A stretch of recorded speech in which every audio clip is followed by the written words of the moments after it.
debe luchar contra el viento. Cuando llegó el desaliento en un tiempo de zozobra, Dios hizo la gran maniobra, la barca volvió a flotar. Y puesta en venturoso mar, la iglesia que es de Jesús marcha en camino de luz hacia el celestial hogar. Así que, Iglesia Bíblica, otra vez, feliz cumpleaños. Le pido por favor que vayan conmigo de nuevo a la primera carta de Pablo a los Corintios, capítulo 15, pero esta vez solo vamos a leer el versículo 58.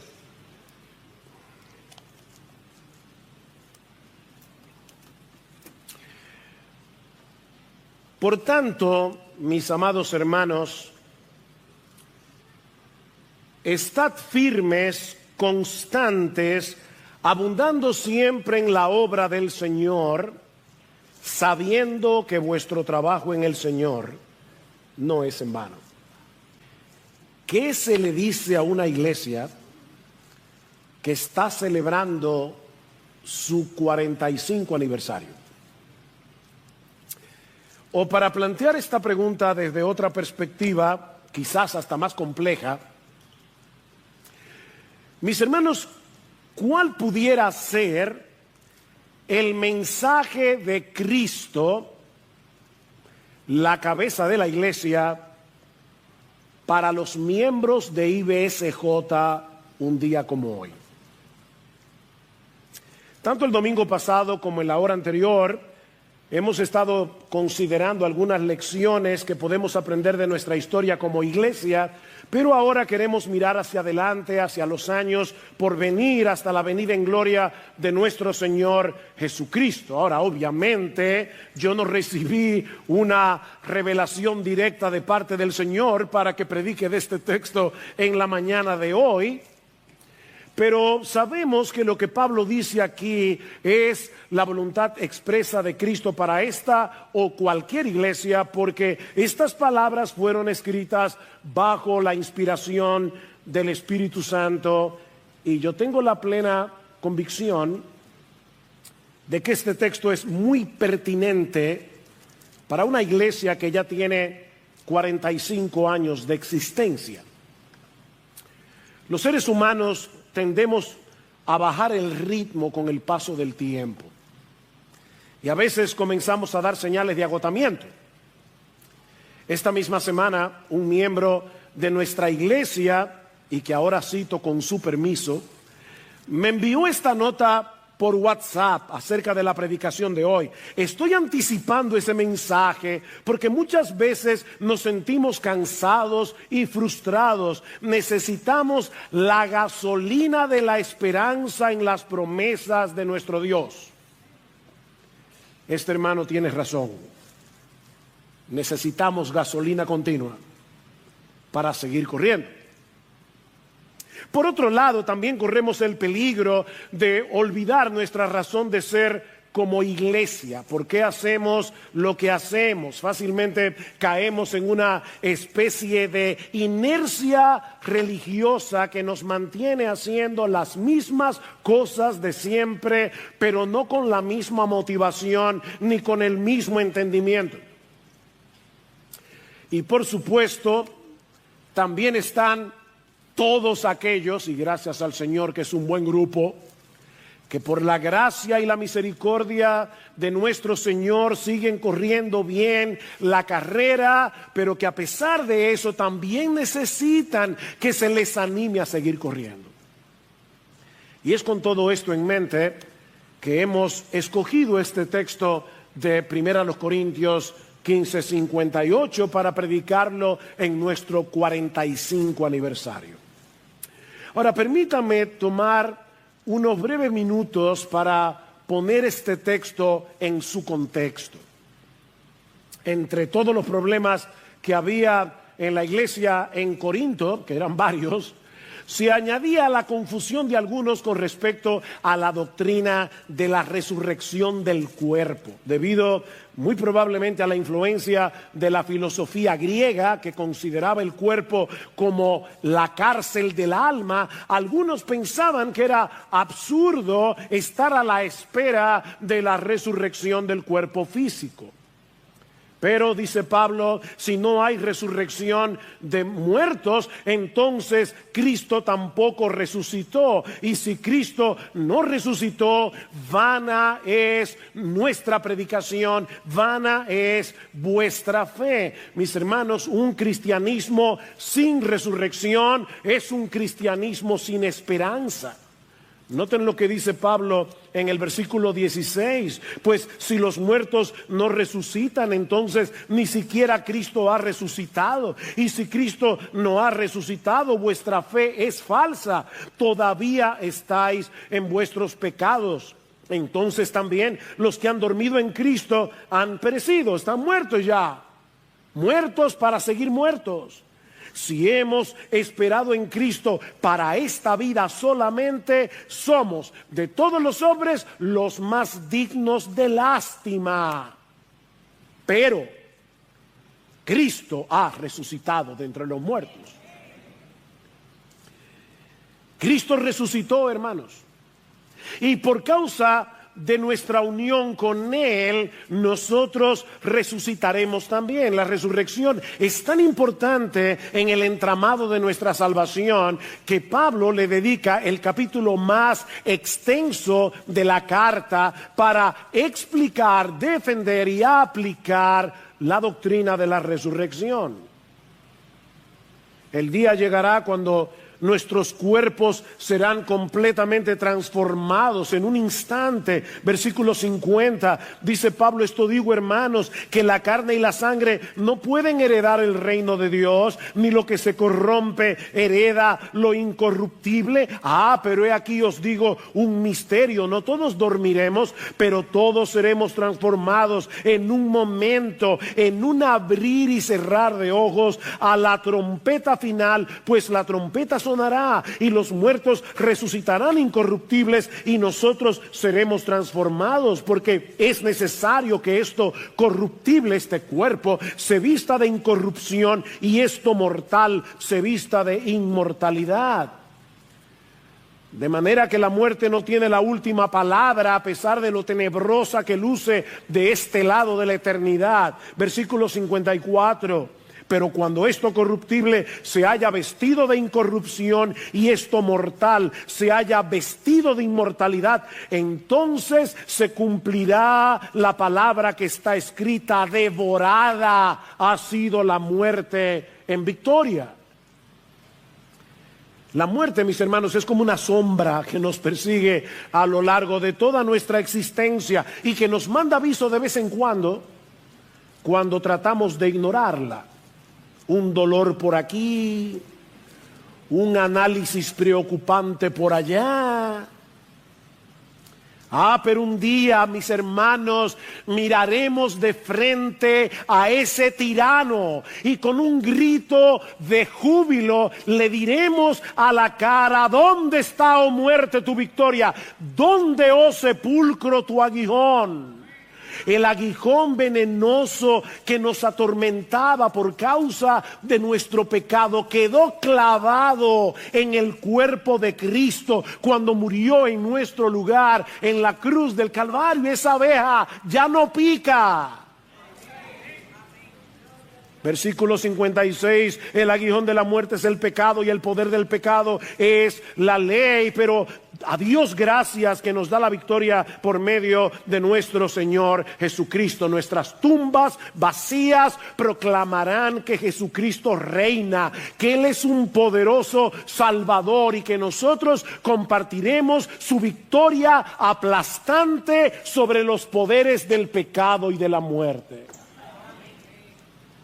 Y es a la luz de esa realidad que ahora Pablo nos dice en el versículo 58, por tanto, ven, yo no podía saltar al versículo 58 sin ver primero este contexto, porque es esto lo que Pablo va a aplicar ahora. Por tanto, como esto es una realidad, por cuanto Cristo resucitó y nosotros resucitaremos con Él, mis amados hermanos, estad firmes, constante, abundando siempre en la obra del Señor, sabiendo que vuestro trabajo en el Señor no es en vano.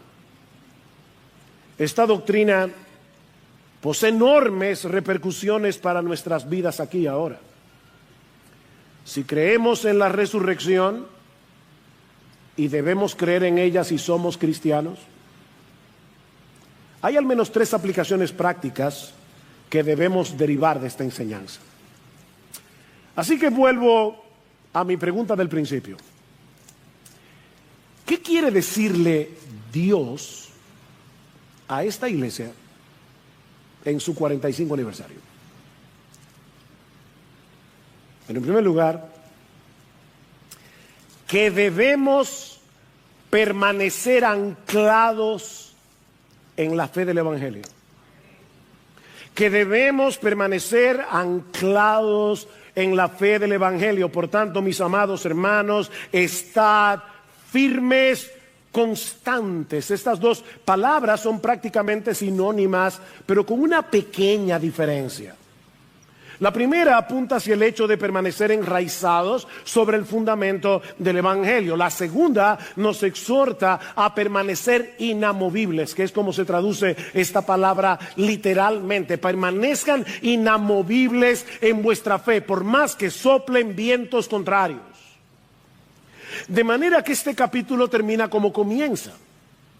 En el versículo 1 de 1 Corintios 15, Pablo les recuerda el evangelio que él les había predicado, dice, el cual también recibisteis, en el cual también estáis firmes, o en el cual también perseveráis, dice la Reina Valera del 60. ¿Cuál evangelio?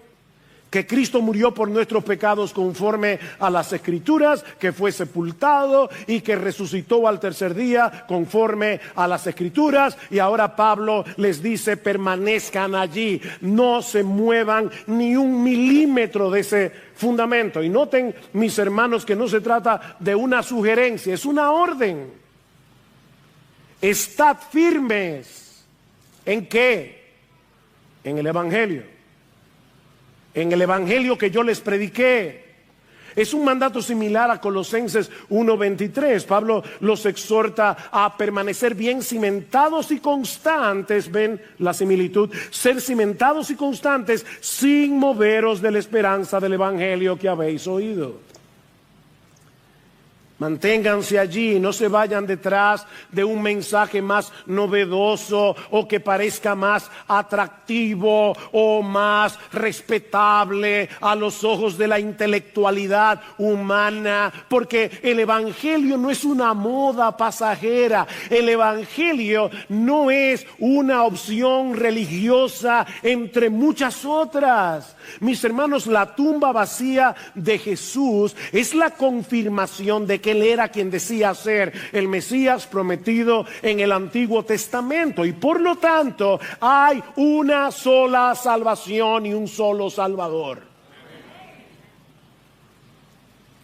Solo el Dios encarnado pudo vivir en nuestro lugar la vida de perfecta obediencia que nosotros no podíamos vivir, y luego morir en una cruz para absorber nuestra culpa, muriendo nuestra muerte.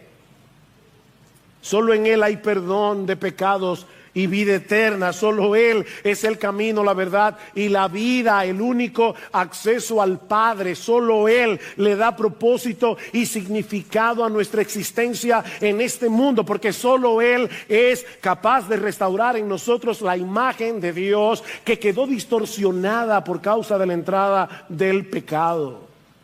Solo Él. Esa es la buena noticia que se va desarrollando a través de toda la Biblia, desde Génesis hasta Apocalipsis. Este libro es una gran historia de redención en la que todos los hilos convergen en Cristo y este crucificado. De modo que si ahora deseamos obedecer a Dios y vivir para Él, no es para ganarnos su favor, sino debido a nuestra gratitud por haber sido favorecidos en Cristo de pura gracia y al impulso que Él mismo produce en nosotros por su Espíritu en nuestros corazones regenerados. Por eso ahora queremos agradar al Señor y obedecer al Señor. Mis hermanos, ese es el mensaje que IBCJ ha estado proclamando por 45 años. El evangelio de la justificación por la fe sola. Que la salvación depende enteramente de Dios, de Dios. La salvación es de Jehová, dice Jonás.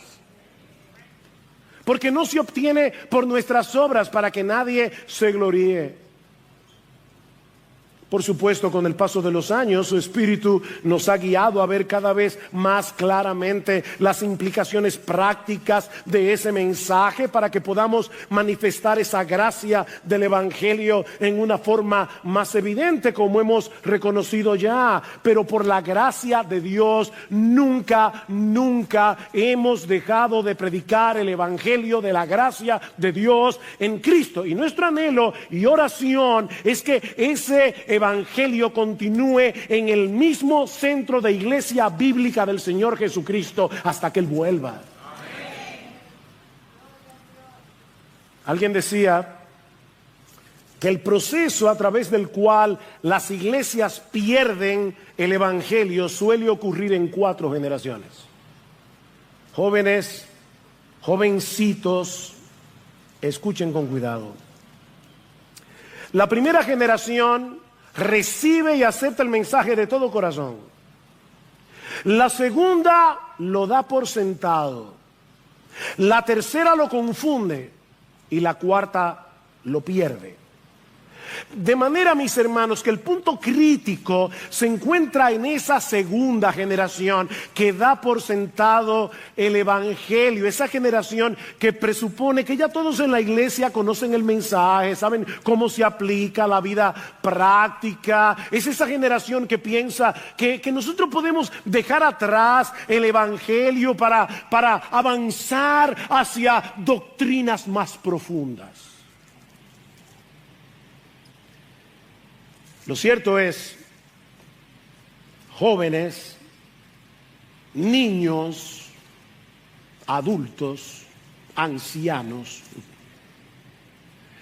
lo cierto es que podemos pasarnos la vida entera tratando de comprender cómo se conectan entre sí todos los hilos de esta trama redentora o tratando de entender sus implicaciones prácticas para nuestra vida aquí y ahora, y nunca podremos agotarlo. Es imposible agotar el Evangelio. Una vida no es suficiente para abarcar la hermosura de nuestro Salvador, tal como se revela en el Evangelio, ni para ver su obra a nuestro favor desde todos los ángulos posibles. Una sola vida no es suficiente. Debemos orar, hermanos, por las siguientes generaciones de esta iglesia para que continúen proclamando y modelando el Evangelio de la gracia de Dios en Cristo hasta que Él regrese en gloria. Ese Evangelio es y seguirá siendo poder de Dios para salvación, porque el Dios omnipotente ha decretado salvar a los creyentes por la locura de la predicación de esas buenas noticias sobre ese Cristo que fue entregado por nuestras transgresiones y resucitado para nuestra justificación. Y saben qué, hermanos, la responsabilidad de preservar ese mensaje no es únicamente de los líderes de la iglesia. Es una responsabilidad tuya y tuya y tuya y tuya y tuya si eres miembro de esta iglesia.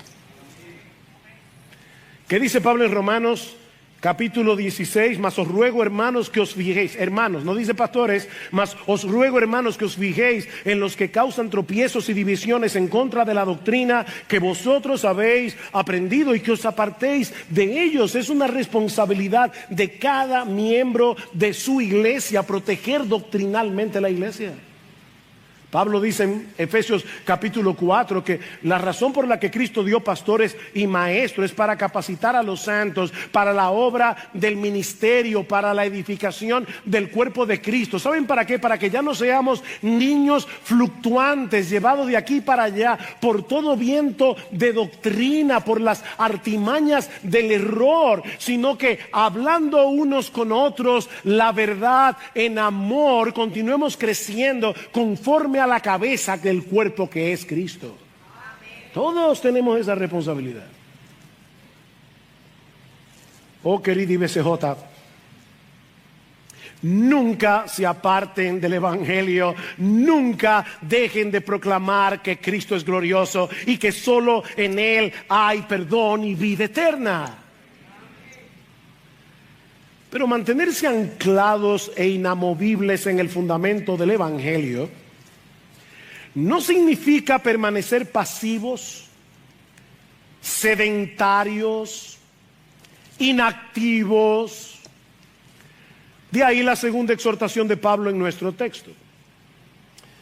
Debemos permanecer anclados en la fe del evangelio, pero también debemos permanecer ocupados en la obra del evangelio. Debemos permanecer ocupados en la obra del evangelio. Versículo 58. Por tanto, mis amados hermanos, estad firmes, constantes, abundando siempre en la obra del Señor. La palabra que se traduce como abundar significa rebosar, sobrepasarse, hacer más de lo que se te pide. Es la misma palabra que aparece en Efesios 1:7 al 8, cuando Pablo dice, escuchen esto, que nuestro Dios hizo sobreabundar para con nosotros las riquezas de su gracia. Ahí está la palabra, sobreabundar. Nuestro Dios, hermanos, nunca ha sido tacaño con nosotros. Nunca Él ha sido prudentemente comedido al dispensarnos su gracia sobreabundante. No, Él nos ha dado las riquezas de su gracia y lo ha hecho de una manera extravagante y todavía continúa rebosando la medida, concediéndonos generosamente su favor inmerecido día tras día. La pregunta es, miembro de IBCJ, cristiano que estás aquí, ¿no deberíamos nosotros sobreabundar en nuestro servicio a Él? Sobre todo a la luz de la doctrina de la resurrección. No olviden que ese es el tema de este capítulo. Vamos a resucitar. Una de las frases favoritas de R.C. Sproul era: el ahora cuenta para siempre. El ahora cuenta para siempre. Lo que hagamos para Cristo en esta vida trasciende el tiempo y penetra en la eternidad. ¿Tú crees eso? Mi hermano, de verdad, ¿tú crees que algún día el Señor nos levantará de la tumba y estaremos en su presencia en cuerpos glorificados por los siglos de los siglos, y que lo que hagamos en esta vida para Él será tomado en cuenta eternamente? Porque de ser así, ¿no deberíamos vivir con la determinación de hacer tesoros en los cielos, en vez de gastarnos en aquello que no tendrá ninguna trascendencia cuando nos toque partir de este mundo. Desnudos salimos del vientre de nuestra madre, desnudos volveremos a la tierra de donde salimos. Leí hace muchos años de un individuo que quiso que lo enterraran en su Ferrari. Yo te puedo asegurar, sin haber visto la tumba, que a él se lo comieron los gusanos y que el Ferrari ya no enciende. Mis hermanos, no nos llevaremos de aquí absolutamente nada que no sea aquello que trasciende la eternidad. Mis hermanos, todo lo que hagas por la obra de Cristo, ya sea para la salvación de un pecador, ya sea para la edificación de un creyente, ya sea para el fortalecimiento de su iglesia, ya sea para aliviar el dolor de una persona necesitada, cada una de esas cosas tendrá un impacto eterno. El ahora cuenta para siempre.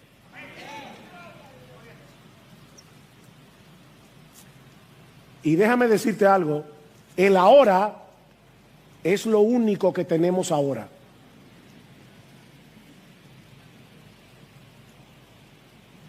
Me emocionó cuando los hermanos cantaron Solo una vida, porque Gloria y yo pedimos que se cantara ese himno en el día de nuestra boda.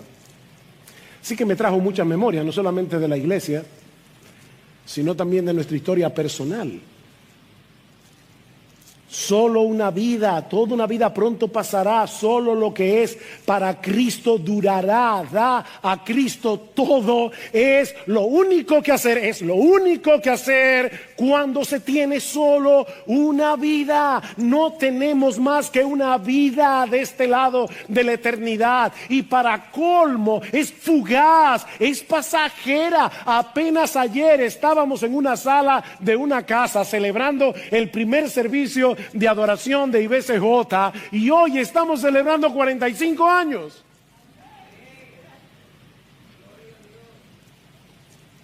El momento para hacer lo que tenemos que hacer es ahora, no es mañana, porque el mañana todavía es una incertidumbre desde la perspectiva del hoy. No, lo único que tú tienes hoy es hoy. Hoy, ahora. Por eso alguien decía, para esa gente que dice, yo mañana me convierto, mira, déjame decirte algo, el mañana es del diablo, el hoy es de Dios. Todo el tiempo es de Dios, pero en ese pensamiento, me convierto mañana, ese mañana que te está impidiendo venir a Cristo en arrepentimiento y fe, es del diablo. Porque tú no sabes si mañana estarás vivo o despertarás en el infierno por los siglos de los siglos.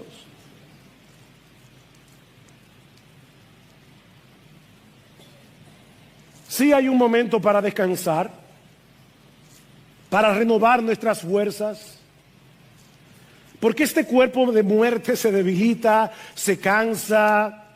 Es por eso que necesitamos tiempos de recreación. ¿Oíste cómo se llaman esos tiempos?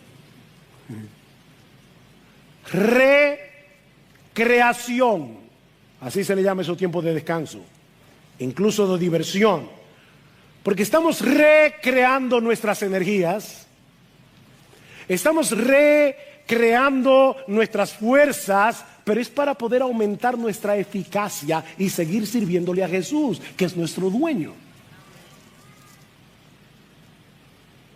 Mira, una cosa es renovar nuestras fuerzas y otra muy diferente es desperdiciar nuestra vida en cosas triviales y pasajeras, hacer un ídolo del entretenimiento y de la diversión. Son dos cosas muy diferentes. De ahí la exhortación de Pablo, si vieron bien el texto, a que abundemos en la obra del Señor siempre. ¿Viste eso? Siempre. O sea, aprovechando cada oportunidad, cada etapa de la vida, en cada circunstancia de nuestra vida. Dice John MacArthur, con mucha razón, que hasta que el Señor vuelva hay almas que alcanzar, ministerios de toda clase que llevar a cabo. Todo cristiano debiera trabajar incansablemente para aquello para lo que Dios lo ha capacitado y llamado. Nuestro dinero, tiempo, energía, talentos, dones, cuerpo, mente y espíritu debiera estar invertido en todo aquello que de alguna manera contribuye a la obra del Señor. Y luego MacArthur concluye con una frase que me encanta: debemos ponerle manos y pies a nuestra gratitud. Me encanta esa idea. Estamos agradecidos de que el Señor nos haya escogido desde antes de la fundación del mundo para amarnos incondicionalmente, para ser los receptores de las riquezas extravagantes de su gracia cada día. Estamos agradecidos por el perdón de nuestros pecados, de todos nuestros pecados. Estamos agradecidos por el don de la vida eterna, de tener a Dios como nuestro Padre, a Cristo como nuestro Señor y Salvador, y al Espíritu Santo como nuestro Consolador permanente. Entonces, mis amados hermanos de IBCJ, pongámosles manos y pies a la gratitud.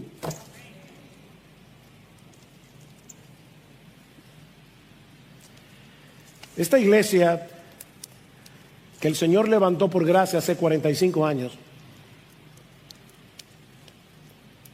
ha llegado hasta aquí, no por un grupito de hombres, algunos de los cuales se mencionaron en el conversatorio. No, mis hermanos, ha llegado hasta aquí porque Dios ha usado a un montón de hombres y mujeres fieles que se han gastado en la obra del Señor. Y solo continuará en pie hasta que Cristo vuelva, siendo de bendición para muchos aquí y afuera, si cada uno de sus miembros toma en serio esta exhortación de abundar.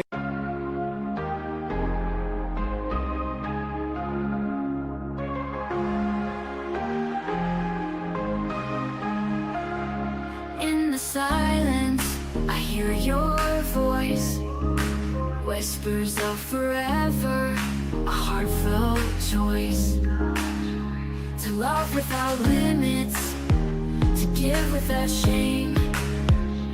In your eyes my heart finds its flame. We'll chase the sunset, we'll dance in the rain. Our love will shine brighter with every heartbeat's pain. We'll rise above the noise, our love will be the light. In the darkest of nights, we'll find our way to the light. Lost in the moment, our love will ignite. Forever and always, we'll shine with all our might. In your loving arms, I find my peace of mind. With you my heart beats in perfect time. Your touch is my solace, my guiding star. With every kiss my heart beats near and far. In your loving eyes I see my future bright. With you my love, I'll take flight. We'll chase the sunset, we'll dance in the rain. Our love will shine brighter with every heartbeat's pain. We'll rise above the noise, our love will be the light. In the darkest of nights, we'll find our way to the light. Lost in the moment, our love will ignite. Forever and always, we'll shine with all our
en la obra del Señor siempre, de gastarse en gratitud en el servicio de nuestro precioso Señor y Salvador, poniendo nuestros dones en operación por el poder de su Espíritu Santo. Nos queda mucho por hacer, hermanos. Muchos incrédulos que evangelizar, nuevos creyentes que discipular, ministerios que necesitan hermanos que se involucren en ellos, nuevas iglesias que plantar. Hay mucho que hacer. Mira a tu alrededor, que aquí hay demasiadas cosas que hacer. Y nuestro Dios es tan bueno que también nos provee de una poderosa motivación para gastarnos haciendo eso. Lo que nos lleva a la tercera y última exhortación de nuestro texto, que hemos visto: debemos permanecer anclados en la fe del Evangelio. 2, ocupados en la obra del Evangelio. 3, motivados por la esperanza del Evangelio. Versículo 58, por tanto, mis amados hermanos, estad firmes, constantes, abundando siempre en la obra del Señor, sabiendo que vuestro trabajo en el Señor no es en vano. No hay una cosa, que tú hagas para Cristo, motivado por tu amor a Él, conforme a su voluntad, buscando su gloria, que al final sea inútil o infructífero. Por más que el fruto de tu labor no sea visible a los ojos de los demás o incluso a tus propios ojos, por lo menos en este momento. No siempre veremos en esta vida el resultado de lo que hacemos para Él. Pero nuestro Dios es fiel a su promesa. Y Él nos asegura en su palabra que el trabajo que hagamos para Cristo nunca quedará sin fruto. Mis hermanos, nuestro trabajo en el Señor no es en vano, nunca será en vano. Por insignificante que pueda parecer a los ojos de los demás o incluso a tus propios ojos, tu trabajo será fructífero, aunque solo venga a ser evidente en la vida venidera. Y ninguna de tus obras quedará sin recompensa, ninguna, aun aquellas que hiciste en el contexto de tu trabajo, no solamente en la iglesia. Dios es tan bueno. Aún en el contexto de tu trabajo, si lo hiciste con la motivación de agradar a Cristo, si lo hiciste con la motivación de ser un buen testimonio a los demás, en todo lo que hacías, Cristo vio tu trabajo y tu corazón.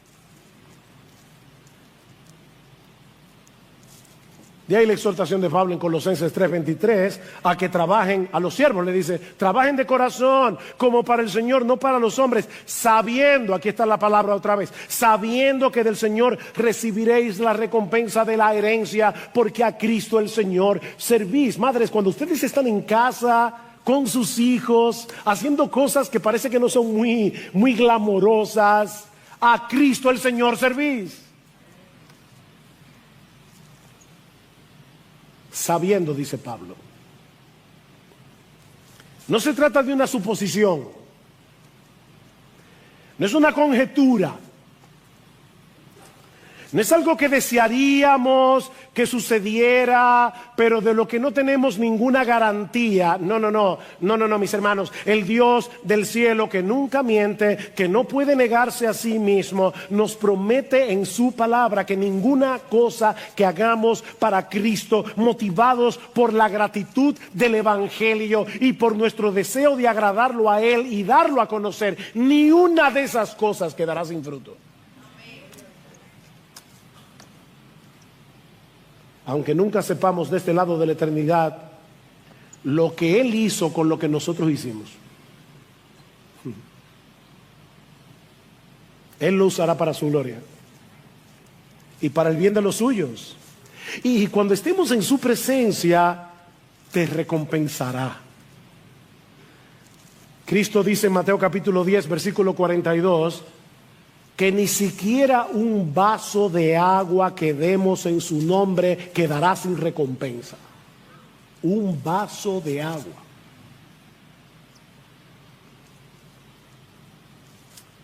Mi querido hermano, cuando creas que nadie ve lo que estás haciendo, y yo sé lo que es ese sentimiento, cuando tú creas que nadie ve lo que estás haciendo, cuando ni siquiera los que se benefician de tu labor parecen apreciar y valorar tu esfuerzo, nunca olvides que el Dios de toda gracia que te capacita para hacer lo que hace, lo que tú haces, Él ve su gracia actuando en ti y se goza y se alegra viendo su gracia. Y a pesar de que lo hiciste por su gracia, por los dones que Él te dio, capacitado por Él, todavía te recompensará.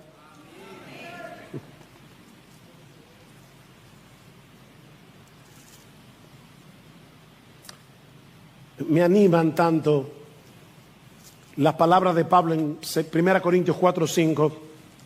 Así que no juzguéis nada antes de tiempo, hasta que venga el Señor, el cual aclarará también lo oculto de las tinieblas y manifestará las intenciones de los corazones. Yo he dicho muchas veces, si tú lees este texto y no recuerdas el contexto, tú vas a decir, ay mi madre. Va a llegar un día en que el Señor va a aclarar lo oculto de las tinieblas y va a manifestar las intenciones del corazón. Ese día yo quisiera esconderme debajo del mar. ¿Sabes cómo termina este texto? Y entonces cada uno recibirá su alabanza de Dios. Nuestro Dios de gracia, cuando Él venga y ponga a todos sus hijos por delante, Él va a decirte, ven, ven, ven, hijo mío, que cuando nadie vio tus desvelos, yo los vi. Ven, hijo mío, que cuando nadie vio el esfuerzo que te dio, tomar una noche de tu tiempo para ir a visitar a un enfermo en un hospital, para ir a darle ánimo a un hermano de la iglesia que estaba desanimado, nadie lo vio, pero yo lo vi. Yo vi mi gracia actuando en ti. Y cuando se aclare lo oculto de las tinieblas, cuando se aclaren las manifestaciones, las intenciones del corazón, hijo mío, yo te voy a alabar delante de todo el mundo. ¿Qué Dios tenemos nosotros?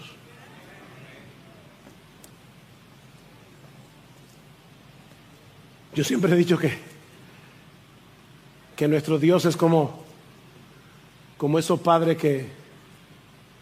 que ponen en la nevera con un imán los dibujitos de los hijos. Sí, Él es perfecto. Para Él, nuestras mejores obras son un disparate. Pero es que Él no está viendo eso. Él está viendo su gracia, que no es un disparate.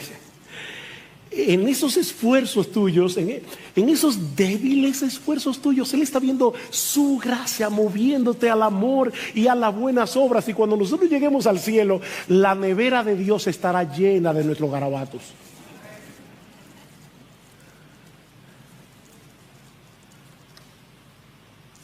Vuestro trabajo en el Señor no es en vano. A lo largo de estos 45 años, un montón de hermanos de esta iglesia han hecho un montón de cosas que ya nadie recuerda. De hecho, ni tú te acuerdas. ¿Tú te acuerdas? Yo no sé cuántos años tú tienes aquí en la iglesia, pero ¿tú te acuerdas toda la gente que tú has consolado? ¿Tú te acuerdas todas las veces que tú has predicado el evangelio?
Y tal vez dejaste de ver a esa persona a la que le predicaste y tú no sabes finalmente qué pasó con esa predicación, y tal vez cuando llegues al cielo te lo encuentres cara a cara y te diga: fulano, ¿no te acuerdas de mí? Yo soy el chofer del Uber al que tú le predicaste y eso trasladó mi corazón y yo estoy aquí en la gloria por causa tuya.